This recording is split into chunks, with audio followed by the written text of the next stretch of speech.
是15公分，15公分加823，哎，其实蛮厚。对，其实蛮厚的。我靠近实在手上也蛮是说20公分厚，哎，我没有实际去测过啦，但是应该是还可以。我现在也在开发有新的模拟的软体，就把材料的系数再把它算进去。红砖就不会了，红砖就是正常这样子。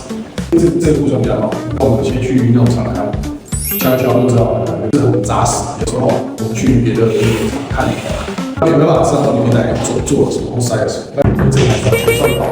过去台北做的是，一到敲就会感觉到整个都在这里。跟他们那种枪有什么差别？质量有差，质量有差，厚度啊、重量都有。他们隔音技术会不一样吗？那不一样，金隔间跟砖墙差不多，因为红砖比较重。通常我们在做模拟也好，然后我在算那个隔音系数，然后重量是一个很关键。了解。